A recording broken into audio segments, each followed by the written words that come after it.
رہبر انقلاب اسلامی نے جعلی غاصب صہیونی حکومت اور امریکہ کے مقابلے میں فتح و کامیابی پر ایران کی عظیم قوم کو مبارکباد پیش کی ہے۔ رہبر انقلاب اسلامی آیت اللہ العظمیٰ سید علی خامنہئی نے قوم کے نام اپنے پیغام میں جو ایران پر مسلط کی گئی جنگ کے بعد ان کا تیسرا پیغام ہے، فرمایا کہ میں ضروری سمجھتا ہوں کہ ایران کی عظیم قوم کو کئی مبارکباد پیش کروں۔ آپ نے فرمایا کہ پہلی مبارکباد جعلی اور غاصب صہیونی حکومت کے خلاف فتح اور کامیابی کی مبارکباد ہے۔ ان تمام تر ہنگاموں اور دعووں کے باوجود اسلامی جمہوریہ ایران کے پے در پے جوابی حملوں سے غاصب صہیونی حکومت تقریباً نابود ہو گئی اور کچل دی گئی۔ رہبر انقلاب اسلامی نے فرمایا کہ دوسری مبارکباد ہمارے پیارے اور عزیز ملک ایران کی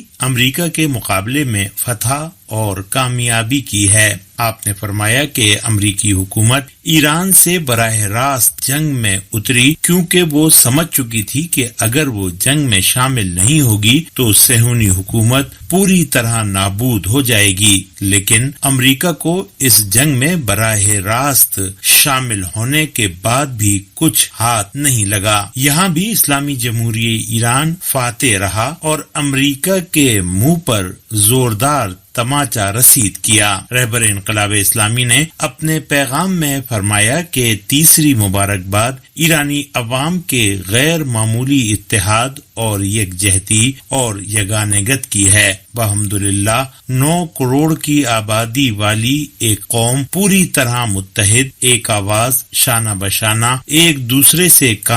کاندھا ملائے ہوئے اور اپنے مطالبات میں کسی قسم کے فرق کے بغیر مکمل طور پر میدان میں ڈٹی رہی، نعرے بلند کرتی رہی اور مسلح افواج کے اقدامات اور جوابی حملوں کی بھرپور حمایت کرتی رہی، اور اس کے بعد بھی اسی طرح کے اتحاد کا مظاہرہ ہوتا رہے گا۔ آپ نے فرمایا کہ ایرانی قوم نے اپنی عظمت اور اپنی ممتاز حیثیت کو دنیا کے سامنے نمایاں کیا، اور اس واقعے نے ثابت کر دیا کہ ضرورت پڑنے پر ایرانی قوم کے حلقوم سے ایک ہی آواز نکلے گی، اور بحمدللہ ایسا ہی ہوا۔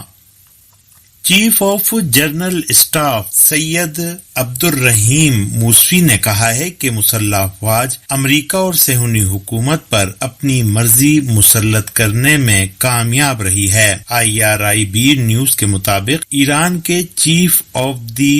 General staff Sayyid Abdolrahim Mousavi نے ایرانی قوم کے نام اپنے ایک خصوصی پیغام میں لکھا ہے کہ مسلح افواج نے صہیونی دشمن کو وسیع پیمانے پر تباہ کن جواب دیا، اور سینسر کرنے کی اس کی تمام تر کوششوں کے باوجود مقبوضہ فلسطین میں تباہی اور نقصانات سے پردہ اٹھانے والی تصاویر اور ویڈیوز سے پتہ چلتا ہے کہ جنوب سے لے کر شمال تک تمام مقبوضہ علاقوں میں صہیونی حکومت کے اہم عسکری، تحقیقاتی اور اسٹریٹجک مراکز راکھ کے ڈھیر میں تبدیل ہو چکے ہیں۔ بیان میں مزید آیا ہے کہ اسلامی جمہوریہ ایران کے اعلی حکام نے بارہا یہ واضح کیا ہے کہ وہ نہ کبھی جنگ میں پہل کرنے والے تھے اور نہ ہیں، لیکن اگر عرضی سالمیت کے خلاف کوئی جارحیت ہوئی تو پھر جنگ کا اختتام وہ اپنی مرضی سے کریں گے۔ ایران کی مسلح افواج کے سربراہ کے بیان میں آیا ہے کہ اگرچہ امریکہ ایران پر مسلط کی گئی جنگ میں براہ راست شامل ہوا اور صہیونی حکومت بھی اس میں پیش رہی، مگر مغربی ممالک بالخصوص نیٹو کی افواج جارح دشمن کی بھرپور مدد کر رہی تھیں۔ میجر جنرل موسوی نے کہا کہ ایرانی میزائلوں اور ڈرون طیاروں نے مقبوضہ فلسطین میں نصب شدہ کئی پرتوں کے ایسے ایئر ڈیفنس سسٹموں کو ناکارہ بنایا جن کے بارے میں دنیا والوں کا خیال تھا کہ ان کے ہوتے ہوئے اسرائیل کا کوئی کچھ نہیں بگاڑ سکتا، اور صورتحال یہ ہو گئی تھی کہ مقبوضہ فلسطین میں صہیونی باشندوں کے لیے کوئی محفوظ جگہ بچی ہی نہیں تھی۔ ایران کے چیف آف جنرل اسٹاف نے مزید کہا کہ امریکہ کی العدید فوجی چھاؤنی پر ایران کے ٹھوس جوابی حملے نے یہ ثابت کر دیا کہ کسی بھی قسم کا جارحانہ اقدام ایرانی عوام اور مسلح افواج کے آہنی عزم کو کمزور کرنے سے قاصر ہے۔ یہی وجہ رہی کہ امریکی حکام نے بعض علاقائی ممالک سے جنگ بندی کرانے کی التماس کی اور عملی طور پر وہ اسلامی جمہوریہ ایران کے عزم و ارادے کے سامنے تسلیم ہو گئے۔ سربراہ مسلح افواج نے اپنے بیان میں ایرانی عوام کی درایت، سمجھ بوجھ، ہمراہی اور حمایت کے شکریہ کے ساتھ ساتھ صہیونی دشمن کو سخت خبردار کیا ہے کہ اس کی تمام نقل و حرکت پر گہری نظریں جمی ہوئی ہیں اور دوبارہ کسی غلطی کی صورت میں اسے تاریخ کی کال کوٹریوں میں بھیج دیا جائے گا۔ یہ خبریں آپ ریڈیو تہران اسلامی جمہوریہ ایران سے سماعت فرما رہے ہیں۔ ایران کی حکومت نے قوم کے نام ایک پیغام میں ایرانی قوم کے اتحاد، ملک سے وفاداری اور قربانی کے جذبے کو سراہا ہے۔ ایرانی حکومت نے صہیونی حکومت کے ساتھ حالیہ جنگ میں مسلح افواج اور حکومت کے ساتھ یکجہتی اور آپس میں اتحاد کا مظاہرہ کرنے پر ایرانی قوم کی قدردانی کی ہے۔ حکومت کی جانب سے جاری بیان میں کہا گیا ہے کہ اسلامی جمہوریہ ایران کی حکومت رہبر انقلاب اسلامی آیت اللہ العظمیٰ سید علی خامنہئی کی حکیمانہ قیادت اور حکومت پر ان کے اعتماد اور حمایت پر شکریہ ادا کرتی ہے۔ ہم ملک کے تمام طبقات، دانشوروں، سول سوسائٹی کے کارکنوں، سیاستدانوں، روشن خیالوں، میڈیا سے وابستہ افراد اور ہر سیاسی رجحان رکھنے والی جماعت کی آپس میں ہم آہنگی اور یکجہتی کو قدر کی نگاہ سے دیکھتے ہیں۔ پیغام میں کہا گیا ہے کہ یہ عظیم اور تاریخی فتح ان لوگوں کی مرہون منت ہے جنہوں نے صبر، استقامت اور قربانی سے دشمن کو اس کے عزائم سے باز رکھا۔ ایرانی قوم نے ایک بار پھر ثابت کر دیا کہ وہ ایک متحد، وفادار اور فداکار قوم ہے جو ہر مشکل میں اپنے وطن کے ساتھ کھڑی رہتی ہے۔ ایران کی وزارت خارجہ کے ترجمان نے کہا ہے کہ ہمیں ڈپلومیسی میں امریکہ کے سنجیدہ ہونے کا یقین نہیں ہے۔ ترجمان وزارت خارجہ اسماعیل بقائی نے کہا ہے کہ علاقے کی کوئی بھی ذمہ دار حکومت جنگ نہیں چاہ سکتی، لیکن امریکہ کے ساتھ گفتگو کے حوالے سے ہمیں یقین نہیں ہے کہ امریکہ ڈپلومیسی میں سنجیدہ ہے۔ ترجمان دفتر خارجہ اسماعیل بقائی نے الجزیرہ انگلش سے گفتگو کے دوران کہا کہ امریکہ کے ساتھ مذاکرات کے لیے ہمیں ڈپلومیسی میں اس کی سنجیدگی کا یقین ہونا چاہیے۔ انہوں نے کہا کہ خطے کی کوئی بھی ذمہ دار حکومت جنگ کی فکر میں نہیں ہے، لیکن ہم مطمئن نہیں ہیں کہ مقابل فریق ڈپلومیسی میں سنجیدہ ہیں یا اس کا نام صرف دباؤ بڑھانے کے لیے لے رہے ہیں۔ اسماعیل بقائی نے ایران کی ایٹمی تنصیبات پر امریکہ کے فوجی حملے کو ایران کے قومی اقتدار اعلیٰ اور بین الاقوامی حقوق کے خلاف کھلی جارحیت قرار دیا اور کہا کہ این پی ٹی کے مطابق جوہری توانائی سے پرامن استفادے کا ایران کا مسلمہ حق اپنی جگہ برقرار ہے۔ انہوں نے جوہری توانائی کی بین الاقوامی ایجنسی IAEA کی جانب سے ایران کی ایٹمی تنصیبات کے معائنے کی درخواست کے بارے میں کہا کہ ایران اس وقت تک IAEA کے ساتھ تعاون معطل رکھنے کا جائزہ لے رہا ہے جب تک اس کی ایٹمی تنصیبات کے تحفظ کی ضمانت فراہم نہ کر دی جائے۔ ترجمان دفتر خارجہ نے اعلان کیا ہے کہ IAEA کے ساتھ تعاون معطل کرنے کا منصوبہ پارلیمنٹ نے پاس کر دیا ہے، لیکن اس کا مطلب تعاون کا خاتمہ نہیں ہے، بلکہ یہ جارحیتوں کے جواب میں اٹھایا جانے والا ایک قدم ہے اور ایران اپنے ایٹمی حقوق کا تحفظ چاہتا ہے۔ صہیونی حکومت کی جارحیت میں شہید ہونے والے ایرانی فوجی کمانڈروں اور سائنسدانوں کی تشییع جنازہ ہفتہ 28 جون کو ہوگی۔ صہیونی حکومت کی جارحیت کے نتیجے میں شہید ہونے والے ایرانی فوجی کمانڈروں اور جوہری سائنسدانوں کی تدفین کی رسومات بروز ہفتہ 28 جون کو تہران میں ادا کی جائیں گی، جس میں عوام کی بڑی تعداد شرکت کرے گی۔ تبلیغات اسلامی کمیٹی تہران کے سربراہ حجت الاسلام سید محسن محمودی نے صحافیوں کو بتایا کہ 28 جون کو انقلاب اسکوائر سے آزادی اسکوائر تک شہداء کی تشییع جنازہ کی جائے گی اور شہداء کو خراج عقیدت پیش کیا جائے گا۔ انہوں نے کہا کہ 28 جون کو جہاں ایک طرف آیت اللہ شہید بہشتی اور ان کے 72 انقلابی رفقا کی شہادت کی برسی ہے، وہیں اس مرتبہ یہ دن ان عظیم کمانڈروں اور سائنسدانوں کی تشییع جنازہ سے جڑ رہا ہے جنہیں دشمن کی بزدلانہ کارروائیوں میں شہید کیا گیا۔ حجت الاسلام محمودی نے کہا کہ اس دن محض سوگ نہیں بلکہ ایرانی قوم کی غیرت، مزاحمت اور بصیرت کا عملی مظاہرہ ہوگا۔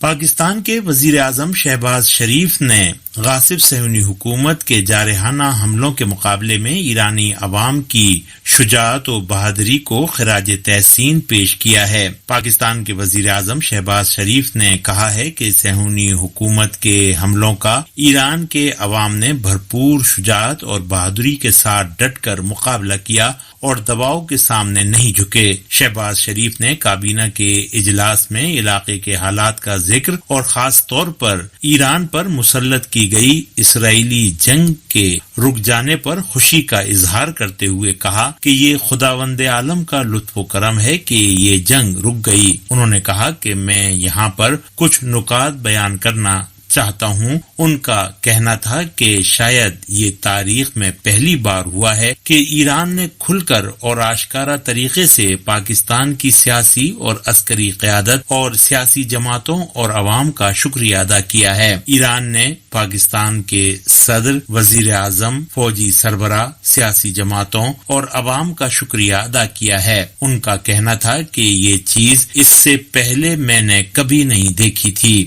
ان کا کہنا تھا کہ ایرانی صدر سے ٹیلی فونی گفتگو میں بھی فریقین کا اس بات پر مکمل اتفاق تھا کہ جنگ اسرائیل نے شروع کی ہے اور ایران نے صرف اپنا دفاع کیا ہے، جو مکمل طور پر قانونی اور جائز تھا۔ پاکستانی وزیر اعظم نے کہا کہ ہم اللہ کا شکر ادا کرتے ہیں کہ یہ جنگ رک گئی ہے، ورنہ اس کے پوری دنیا کے لیے انتہائی خطرناک نتائج نکل سکتے تھے۔ پاکستان میں ایران کے سفیر رضا امیری مقدم نے اسرائیل کے خلاف جنگ میں ایران کی اصولی اور جرأت مندانہ حمایت پر حکومت پاکستان، صدر، وزیر اعظم، آرمی چیف اور پاکستانی عوام کو خراج تحسین پیش کیا ہے۔ ایرانی سفیر رضا امیری مقدم نے اپنے ایکس اکاؤنٹ پر کی گئی پوسٹ میں کہا ہے کہ اس تاریخی اور یادگار موڑ پر جب عظیم ایرانی قوم ایک باوقار اور فیصلہ کن فتح کا جشن منا رہی ہے، میں حکومت پاکستان اور پاکستانی عوام کا دل کی گہرائیوں سے شکریہ ادا کرنا چاہتا ہوں۔ انہوں نے کہا کہ صہیونی حکومت کی طرف سے برادر، دوست اور مسلمان ایرانی قوم پر کی گئی ناجائز اور مسلط شدہ جارحیت کے مقابلے میں پاکستان نے جس ثابت قدمی اور غیر متزلزل یکجہتی کا مظاہرہ کیا وہ انتہائی قابل تحسین ہے۔ ایرانی سفیر نے کہا کہ میں بالخصوص صدر پاکستان آصف علی زرداری، وزیر اعظم Muhammad Shehbaz Sharif, army chief general Asim Munir, نائب وزیر اعظم اسحاق ڈار، وزیر دفاع خواجہ آصف اور قومی اسمبلی و سینٹ کے معزز اراکین، علماء کرام، سیاسی جماعتوں اور میڈیا اداروں کا شکریہ ادا کرتا ہوں جنہوں نے اصولی اور جرأت مندانہ موقف اختیار کیا۔ انہوں نے مزید کہا کہ میری دلی قدردانی وزارت خارجہ پاکستان کے لیے بھی ہے، جس نے اقوام متحدہ، سلامتی کونسل اور اسلامی تعاون تنظیم سمیت متعدد بین الاقوامی پلیٹ فارمز پر اسلامی جمہوریہ ایران کی مسلسل اور پرعزم حمایت کی۔ ایرانی سفیر کا کہنا تھا کہ ایران اور پاکستان کے عوام اور حکومتیں تاریخ میں ہمیشہ بھائی چارے اور یکجہتی کے رشتے میں بندھی رہی ہیں۔ اسلامی جمہوریہ ایران نے غاصب صہیونی حکومت کی طرف سے مسلط کی گئی جنگ کے دوران ایران کی حمایت اور اظہار یکجہتی کے لیے ہندوستان کے عوام، علماء، عمائدین اور سیاستدانوں کی تعریف اور شکریہ ادا کیا ہے۔ ہندوستان میں اسلامی جمہوریہ ایران کے سفارت خانے نے ایک بیان جاری کر کے کہا ہے کہ ایران پر نتنیاہو کی مسلط کی گئی جنگ کے دوران ہندوستان کی شخصیات اور عوام کی جانب سے ایران کی حمایت میں جلسے، جلوس، اجتماعات اور مکمل طور پر اخلاقی حمایت ایرانی عوام کے لیے حوصلے کا باعث رہی، اور اس سے ظاہر ہوتا ہے کہ عالمی عدل و انصاف اور بین الاقوامی اصولوں کی پاسداری کے تعلق سے اقوام کے ضمیر بیدار ہیں اور اقوام عالم میں اس سلسلے میں پوری طرح شعور و آگہی پایا جاتا ہے۔ دہلی میں ایران کے سفارت خانے نے اپنے بیان میں کہا ہے کہ صہیونی حکومت اور امریکہ کی اس جارحیت کے مقابلے میں ایرانی عوام کی استقامت نہ صرف اپنے وطن اور قومی عزت و وقار کا دفاع تھی، بلکہ انسانی حقوق کے اصولوں اور اقوام متحدہ کے منشور کی پامالی کے مقابلے میں بھی استقامت تھی۔ نئی دہلی میں ایران کے سفارت خانے نے ایران اور ہندوستان کے اقوام کے مابین قدیمی تاریخی، تمدنی اور انسانی تعلقات کی جانب اشارہ کرتے ہوئے اس امید کا اظہار کیا ہے کہ یہ یکجہتی بین الاقوامی امن و انصاف کے حصول کے لیے عالمی کوششوں کو اور مضبوط بنائے گی۔ غاصب صہیونی حکومت نے غزہ اور مغربی کنارے پر اپنے حملے جاری رکھے ہوئے ہیں، جن میں متعدد فلسطینی شہید ہو گئے۔ رپورٹ کے مطابق فلسطینی ہسپتال کے ذرائع نے بتایا ہے کہ غزہ کے مختلف علاقوں پر اسرائیلی حملوں میں کم سے کم 41 افراد شہید ہوئے۔ ذرائع کا کہنا ہے کہ صرف مئی 2025 سے اب تک اسرائیل کے امدادی مراکز پر حملوں میں 500 سے زائد فلسطینی شہید ہو چکے ہیں۔ فلسطینی ذرائع نے بھی اعلان کیا ہے کہ مغربی کنارے کے ایک گاؤں پر صہیونی آبادکاروں کے حملے میں 3 فلسطینی شہری شہید ہوئے ہیں۔ رپورٹ کے مطابق 150 سے زائد مسلح آبادکاروں نے غاصب صہیونی فوج کی حمایت اور تعاون سے رملہ کے مشرق میں واقع گاؤں کفر ملک پر حملہ کیا، جس کے دوران 3 فلسطینی شہید ہو گئے۔ غزہ میں فلسطینی وزارت صحت کے مطابق 7 اکتوبر 2023 سے لے کر اب تک غزہ پٹی پر غاصب صہیونی حکومت کی فوج کے حملوں کے نتیجے میں 56,156 افراد شہید اور 1,32,239 زخمی ہوئے۔ دوسری جانب جنوبی غزہ کے خان یونس میں حماس کی جوابی کارروائی میں ایک اسرائیلی بختر بند گاڑی کو دھماکہ خیز مواد سے تباہ کر دیا گیا، جس میں 7 صہیونی فوجی ہلاک ہوئے تھے۔